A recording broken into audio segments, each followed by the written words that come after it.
ප්‍රබන්ධ සහෝදර සහෝදරියනි, අද වචනය තුළ සුබුවද තුළ අපට ඇදහිල්ල හා විශ්වාසය නැවතත් තහවුරු කරනවා. ඊයේ දවසෙත් ජේසුස් වහන්සේ කියනවා පේදුරු මේ පර්වතය පිට මාගේ සභාව ගොඩනගමි.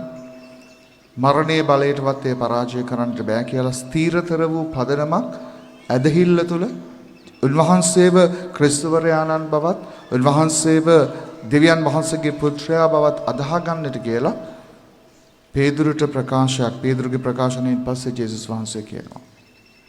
ප්‍රමාදිනිය අද අපි දකිනවා ගෝලියෝ ටික ජේසුස් වහන්සේත් එක්ක එගොඩට යන අතරතුර මහා කුණාටුවක් ඇවිල්ලා ගෝලියෝ කැළඹිලා බය වෙලා ජේසුට කතා කරනවා. ජේසු අවරේ නිදාගෙන ඉද්දී ජේසුස් වහන්සේ ඔවුන්ගෙන් අහන්නේ ඇයි ඔබ බය වෙන්නේ කියලා. ප්‍රමාදිනී බය කියන්නේ ඇත්තටම හේතු විරහිත දෙයක්. Fear is always unreasonable.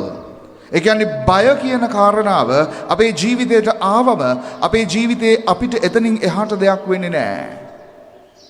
අද ගෝලයෝ අපි දකිනවා ඔරුව අරගෙන යනකොට ඔවුන් බය වෙනකොට බෝට්ටුවේ ඉදි මේ මහා කුණාටුවත් එක්ක අපි ගෙලෙන්න යනවා කියලා ඔවුන් කරපු පළවෙනිම දේ තමයි බෝට්ටුව පදින එක නැවැත්තුවා.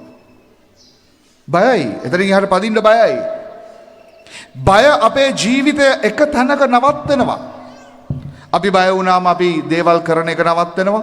අපි විසඳුම් හොයන එක නවත්තනවා. අපිට ඔළුවට හරියට දේවල් කල්පනා වෙන්නේ නැහැ. අපේ ජීවිතේ හරියට දේවල් කරගන්න බැරි වෙනවා. ඇයි අපි බය වෙන්නේ?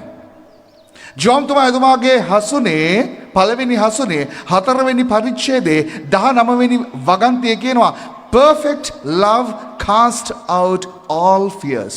ඒ කියන්නේ පරිපූර්ණ වූ ප්‍රේමය බිය දුරු කරනවා. ප්‍රේමය තුල පරිපූර්ණ වන නැති මනුස්සයා බයටපත් වෙනවා. කාගේ ප්‍රේමය තුලද ප්‍රේමවත් වෙන්නේ? දෙවියන් වහන්සේ තමන්ට ආදරය කියලා විශ්වාස කරන මිනිස්සුන්ට සියලුම යහපතවල් ජීවිතේ සිද්ධ වෙනවා කියලා කියනවා. මම නෙමෙයි කියන්නේ.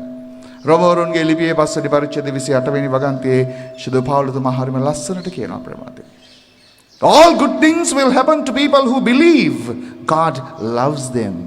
දෙවියන් වහන්සේ තමන්ට ආදරය කියලා විශ්වාස කරන මිනිස්සු. අද ගෝලියෝගෙන් ජේසුස් වහන්සේ අහන්නේ මම ඔරුවේ ඉන්නවනේ. මම බෝට්ටුවේ ඉද්දිත් ඔයාලා ඇයි බය වෙන්නේ? ඔබට ජේසු ඔබත් එක්ක ඉන්නවා කියලා හිතනවා නම් ඔබේ ජීවිත නෞකාවේ ජේසු ඉන්නවා කියලා ඔබට දැනෙනවා නම් ප්‍රේමන්තනි ඇයි බය වෙන්නේ? මොකද බය කියන කාරණාව ඔබේ ජීවිතේ ගොඩාක් දේවල් නැති කරනවා. බය ඔබව පාපයට තල්ලු කරනවා. බය යක්ෂයාව ප්‍රීතියට පත් කරනවා. යක්ෂයා ෆෝම් වෙනකොට ජීවිතේ මොකද වෙන්නේ? ඔයගොල්ලෝ දන්නවද යක්ෂයා ඔයාලගේ ජීවිතයත් එක්ක ෆෝම් වෙනකොට අමාරු කියලා ඔයාලව තව ඌ බය කරනවා. විනාශයට අරගෙන යනවා. ඔයාලව වියවුල් කරනවා. හිත කලඹවනවා. මේ ජීවිතේ කිසි දෙයක් වෙන්නේ නැහැ කියලා ඔබව බොහොම අගාධයකට ඇදලා දානවා. ඒ නිසා බය වෙන්න එපා. බය වෙන්න බැරි වෙන්න බය වෙන්නේ නැති වෙන්න තියෙන එකම හේතුව ජෝම්තුමා කියනවා වගේ just believe that God loves me.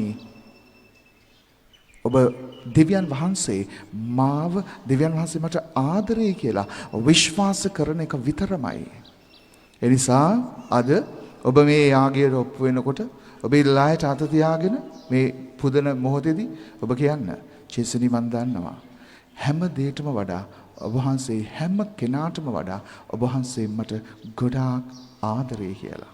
ඒ ආදරයට ඇතුල් වෙන්න, ඒ ආදරය තුල ඉන්න ජේසු ඔබේ ජීවිත නෞකාවේ ඉන්නවා. මොන කුණාටු ආවත්, මොන ප්‍රශ්න ආවත්, මොන කරදර ආවත්, මොන වේදනාවන් ආවත්, මොන විදිහේ තාඩන පීඩන ආවත් බය වෙන්නට එපා.